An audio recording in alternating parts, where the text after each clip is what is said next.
Right, should now see the opening slide. Dave and I will be talking about drop-in scenery, and I'll be kicking off with drop-in scenery for gaining access to larger layouts. However, as you'll see later in the presentation, the same technique can be adopted perfectly well to any size of layout. Now that's my layout, and as you can see, it's a bit on the large size to get access to various places. And it will be extremely difficult if it wasn't for the fact that I can actually stand inside it at various points. And I do that by having drop-ins. Let's take a look at health and safety first of all. You have to answer these questions honestly. Are you physically able to crawl beneath a layout? Secondly, will you be able to do so in 5 years' time? How big an opening do you need to get through? That one needs a lot of honesty. Don't get stuck. Whatever you do, do not get stuck. We've never had a member how to call the emergency services to be extricated from a model railway, so we do not want to start now. With that in mind, keep the drop-ins to a manageable size and weight. Be realistic as usual with whatever you're doing. So here's the other end of the layout, and that also would benefit from a couple of drop-ins. And there they are. It shows that there are two there and of two different sizes. The one on the left-hand side is relatively small, and it's certainly quite manageable. The one on the right side is the biggest one that I have, and that's about the maximum that I'd really want to try and handle. By having these two spaces in the middle of the layout, I can get comfortably to anywhere that I need to. At the other end of the layout, so the top end, also I have a drop-in there. And that was the original one that I was standing in at the start of the presentation. So for all the layout is around about 20 odd feet by about 12 feet, I can comfortably get to anywhere that I need to just by using the drop-ins. Let's look at drop-ins also for the ease of construction. And one of the big benefits of this is why I said they can be used for even small layouts. With a drop-in, you are building the board at your workbench, not in situ. Because of that, it allows you to build quite complex boards and far more easily add lights, sound, and animations. All of these would be very tricky to do if you had to build them directly onto a layout. That being said, all you need to do is once you finish the board, you drop it into the layout and connect it to the switch panel, and away you go. They're easily removed for maintenance or any upgrade that you wish to make. And if you're looking at small drop-ins, then they can easily be constructed just by using a single sheet of MDF or plywood. And once you get to the larger drop-ins, you need a bit more rigidity. So I normally construct my large drop-ins of a softwood frame and with a thinner layer of MDF or plywood as the surface. And as you'll see in a few moments, grey board, which is a thick card, backing to protect the wiring. If you are not able to get underneath the layout, and therefore you primarily have a relatively small layout, you can mount the electrical connections on the surface if you wish, and just disguise the wiring via a building or some trunking. Let's take a look at some wiring tips. At the top left, plug-in strip terminals, they are ideal. It really gives you quicker release when removing boards. And we can use these for boards containing lights, sound, animations, etc., where you require multiple switches. In other words, where you want to have more than one switch controlling them from the panel. And as you can see here, the lower shot, that's just looking underneath at one of the boards I have. To disconnect, all I need to do is pull away the connector, and that's it. It's removed in a few minutes. The wiring loom connects to the switch panel. And okay, here we have some more wiring tips. I found this to be particularly useful. So you can see we have here some solder tags and some bolts. Typically I use a 3BA size. This enables me to hot glue the bolts onto the back of the boards. And then I can use them all around the board to provide common power points that I can use the solder tags to attach to these points. As you'll see in a subsequent slide, you can really build a board up quite easily by splitting the various power points around the board and then wiring up later. This way it makes it far easier to replace failed items or rectify any wiring errors. If you try to wire a complex board and solder them all to a common point, then you realize that one of your lights has gone dead. It's a big hassle to try and untangle the whole piece. With this technique of having separate points to wire to and then one point to the common, it's very easy to rectify any problems. I tend to group items into typically two sections. Daytime, which would incorporate traffic lights and Belisha beacons, and street lights and building lights, which would be nighttime. So if I didn't have any additional animation or special effects, then I would have the looms coming up to two switches per board, one for daytime and one for nighttime. Remember to add drop-in resistors to each item before connecting to a common 12-volt supply. Well, this is the smallest drop-in section that I have on my layout, certainly the smallest one that I can get out of.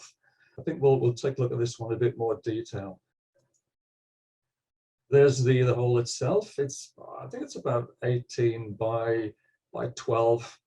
So the slimline folks amongst you could pop up out of there. And for me, it gives me access to the track running at the rear of the layout. Here it is on the bench. So as I said, very easy to build and maintain these sections when they're on the bench. Very easy to handle, so we can clamp it there. And that's the sheet of grey board I spoke of. It's just artist's card. It's fairly thick card and reasonably cheap, and it protects all the wiring at the back. So if we remove that wiring, you can see remove the board, now we have the wiring. You'll notice that I have a number of these hot glued bolts, and that just allows me to attach various different items without having to have miles and miles of wiring. And here in the center, you'll see three small PCBs. One of them is for the traffic lights. The other is for the random lights for the buildings. The final one is flash unit for the Belisha beacons. So let's have a look at that one in operation.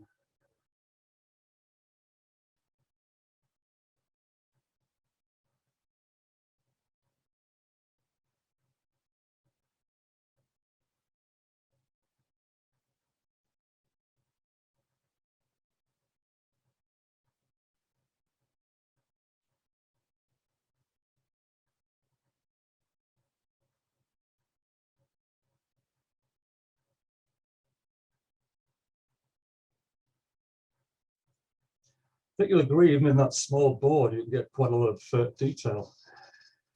And in this second one, this is the largest board I have. So that's getting on for about 3 foot by 18 inches. So let's take a look at this board in action.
Back to you, Davey.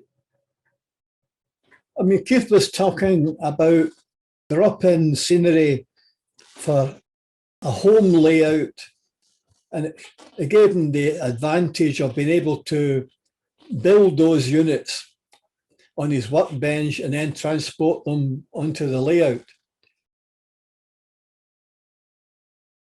As WASAG, we had a similar but different approach. We had one working layout demonstration we took to shows, and we wanted to have another one. So we're starting from scratch. And we thought, rather than just have a section of the layout that's replaceable, why not make the whole miniature layout that every element apart from the track is removable and can be replaced. So that was the kind of starting point for what became Up and Down. So the benefit of that wasn't just that it was replaceable, it meant that individual members could be working on different elements of it.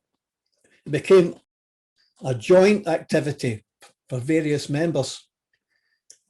So that was the brief. We wanted to have it built in a box with a lid that would come down, and the lid could have on it adverts and so on, but it would hinge down and cover the layout in transit. And then there'd be a space at the bottom underneath to allow us to put in not just wiring, but to put in things like servos and motors and so on. And a perspex front, which is essential for all the little sticky fingers. And so that was the brief, as it were. And we gave it to two members who were professional joiners to come up with. As you can see, very small size. Most of you have probably seen it in an exhibition. I know some of you from other parts of the country won't. So let's go over it.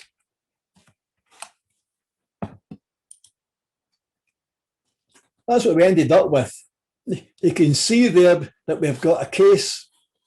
You can see the lid at the top. And on the lid, we put lighting so we could highlight various meetings and activities and ask people to join Merg and so on. And at the top, we had a lit sign. We had a speedometer that would tell us how fast Thomas was going round the layout. So that was the end result. And it started from a track plan like that, which is a folded figure of 8. And although the box is only 3 feet by 2 feet, it turns out that to traverse the entire folded figure of 8 is roughly 16 feet, which is quite a run for such a tiny layout. And of course, at the front, we had a single track for a shuttle, because the whole point of this layout was to showcase various Merg kits, pocket money kits and other Merg kits in a small environment. So what we ended up with was that. And apart from the track that you see there, folks, every single element of that layout can be easily removed with 1 or 2 screws and replaced with other pieces. And that allowed all these elements to be hand built by different members if required. And the final result was, well, Thomas traversed the layout while various other activities go on. Traffic lights and random lights. You'll see the gate going up and down in the middle there, the barrier gate, a loco at the front when they do the shuttle, and so on. So we had something that was pretty attractive to lots of people. But that was the starting point. We wanted a carcass, and that carcass would have permanent track that would be permanently wired underneath. It's actually 009. It allows us to cram a lot into a small space. So we built that carcass, or 2 members did, and a third member came along and did the the track, laid the track. Now that we had that carcass, I had sawed out the two hoops that you see in the middle, and we're left with two pieces of like that. After painting, we had two pieces, and they became the template for the layouts you see in the middle. And we keep these as to trace them out. They're slightly different in shape in each one, but it allows other members to say, I'll take a copy of this one and I'll build a different feature on that. So if I show it close up, let's go back to there. Not just the shape, but we marked on it where the wood supports were and where we had cut little channels to allow cables to run from one part to the other. The idea of that being that nobody would, by mistake, try to have a feature here requiring a servo there. So they knew what to avoid when you're putting in electronics and mechanisms underneath. And the same applies to that one. So they became the building blocks for the middle of the layout. Now, Robert built that piece on the left-hand side, which is a timber yard. But the beauty of that is that we're going to see in a moment, there's various activities going on, but that whole piece just drops in and is secured by one connector for the power and one bolt that holds that to the rest of the layout for transporting. So if we want to replace that piece with a new piece, we just undo the bolt, unplug the plug, and we can lift that piece right out and drop in and screw in and plug in a replacement piece.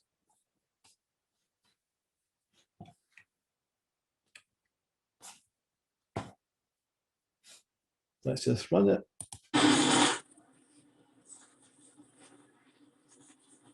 You can see the log moving back and forward there. You see the crane moving and you'll see the man dropping the log. So we've got 1, 2, 3 different servos and a motor all underneath that part of the layout. But they're all working independently. Robert could build that unit on his workbench, apply the power, check it all works before dropping it in. And he can do it at home. So each person can add their contribution, but as long as they know the size they're working on. Similarly, I did this one, which was the builder's yard. And once again, we've got features. We've got a stop-go sign. You'll see in a minute the man turns the handle and the sign goes from stop to go. We've got a tipper truck. We've got the machinery that's going to go forward and then the lifter lifts it up. You'll see the cement truck rotating and so on. And in the middle, you'll see the man with a jackhammer. All of that was built and tested on the workbench and then dropped in subsequently. And at some point, we can replace that when we're fed up seeing that particular one. If you look in the top left, you'll see the stop-go sign up rotating. You'll see the truck getting tipped. And you'll see shortly here it comes, coming forward. There's two servos in that, one to move it across the layout and one to actually lift the arm.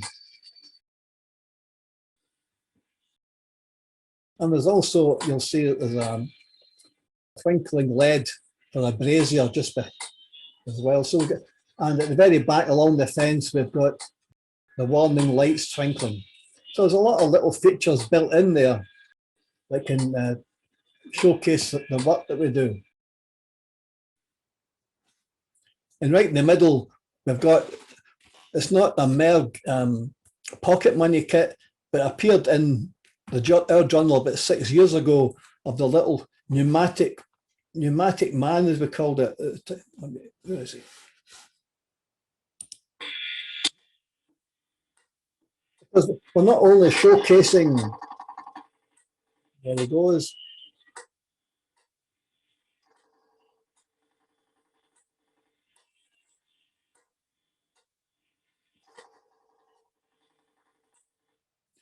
We're not only trying to showcase existing kits, but technology. So we've got a pick programmed to do that. So people ask us, yeah, we can say we go beyond kits.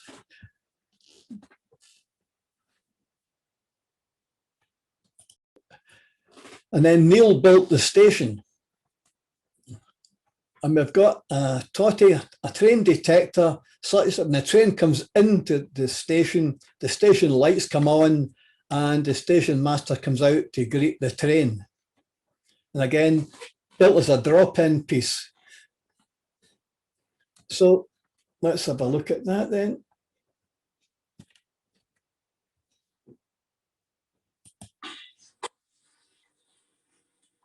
Train comes in, station lights come on, out comes the station master. And of course, when the train goes away again, the lights go out and the station master gets back into his cup of tea. The background was built by Keith. On the right-hand side, you can see two things. We can see the traffic lights kit in operation. We can see the geo flasher in operation. And in the middle, we can see the random lights kit in operation.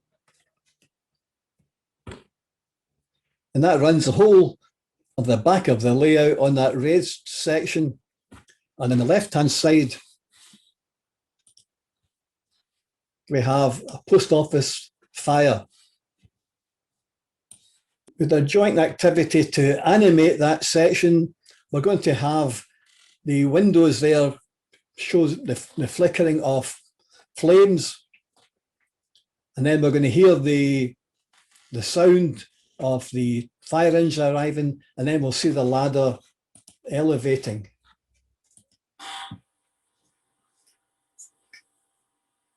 Buildings on fire.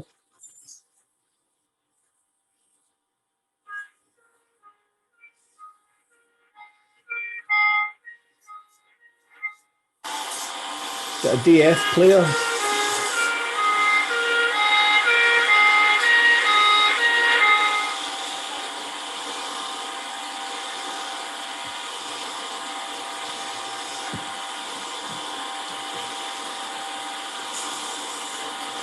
And eventually the fire goes out and they can lower the ladder again.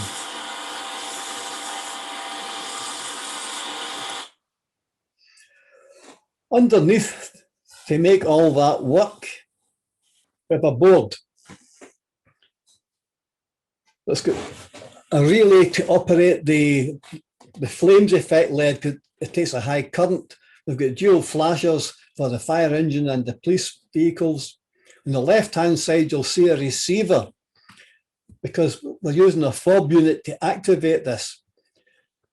We didn't want a situation where this would be on a timer, because if it happens every 10 minutes, people will miss it. If it happens every minute, you're going to hear sirens, fire engines running every minute, which would annoy all other exhibitors. So we had it so we could showcase it when we had enough people to want to show it to, just by pressing the fob key.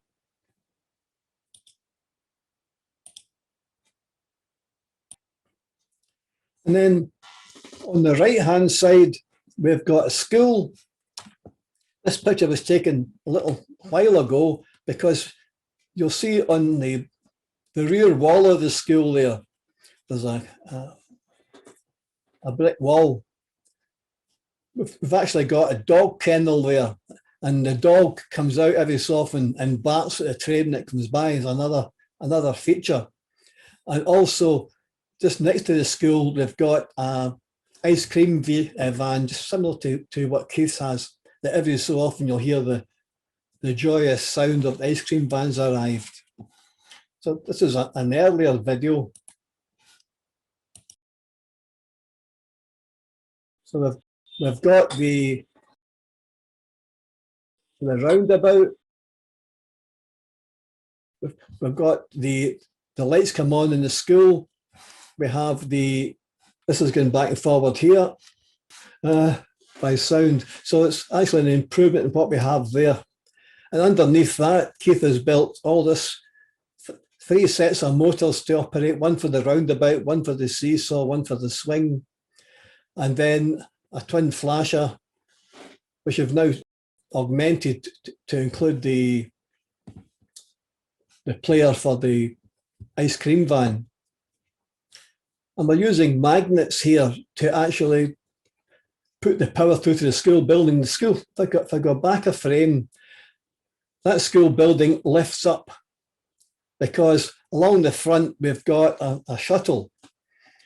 And as you know from any shuttle, there's times it'll get stuck at one end or stuck at the other end. So we can lift out that building, put in the finger of God and hit the loco to get it restarted. So we didn't want another plug and socket there. So we used magnets to take the power from what's underneath into the lights in the building itself.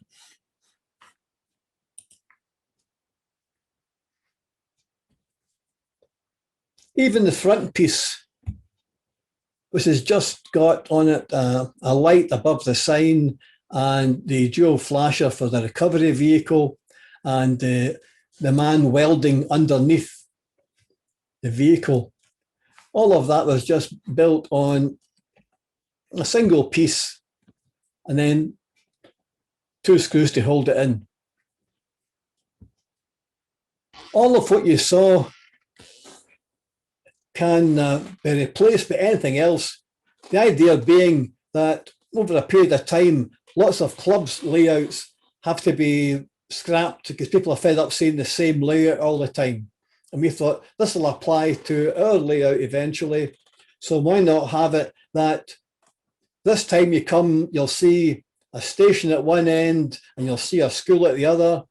Maybe next time you'll come on that same shuttle, you'll see a quarry at one end and docks at the other end. At the very back where we've got the houses, next time you might find rolling hills or farms or whatever. So we can change the whole layout. It could be a fantasy layout next time, whatever. So we can change individual elements or even every part of it if we wanted to. And we split the track up into individual sections. You'll see the track breaks. The idea being that twofold, we can use where the loco is at certain times to trigger events. For example, when the loco comes onto section F, it's going to trigger the barrier gate to operate. And section C up there, every so often when the loco goes on to it, it's going to whistle at the whistle sign. And we also use one of these sections to tell how often a loco is going round. And that's how we can work out the speed for the speedometer. We know the track is 16 feet.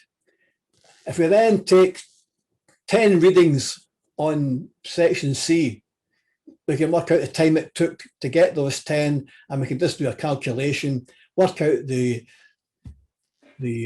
relative speed, scale speed, and then display it on an LCD at the top of the screen, the one you saw earlier. And for communication between this layout and the screen at the top, we used C-bus so we could showcase a C-bus transmitter and a receiver. We also used PICs to control activities, and we also had a DF player working from a nano for the sounds. And we placed 5 speakers round the layout. We didn't put any into the removable sections. We had them next to the removable sections so that the sound system can stay in place. And if right now you hear school sounds from the bottom right-hand corner, if we replace that with a factory, for talking's sake, then you'll hear factory sounds next time, just by changing what's in the SD card. And we ended up with that. You'll find all of these, the dual flasher, the DF player, some C-bus modules, a nano, PICs, and so on, and a whole bunch of kits, which allows us lots and lots to talk about to the public. So the principle was to have drop-in, not sections, but the whole layout would be a collection of drop-in pieces, allow people, even now, if somebody says, look, can you give me away that piece here? I fancy doing X on it, something different. They can take this away, cut their own piece of MDF or ply, whatever, work on it. They know what to avoid. They can bring it along, and we've changed the whole nature of that section of the layout. So it allows us not just in the past, but in the future to change the look and feel of the layout, and also allows people to do it in their own time, in their own space, and test it before knowing it works. We don't have to upend the entire layout to try and fault find in a section. We can just remove it and fault find it on the bench. The only fault finding we have to do on up and down is on anything to do with the track wiring, which is very rare. And that, gents, is the two appraisals of removable scenery. We're now open to general chat and questions and comments.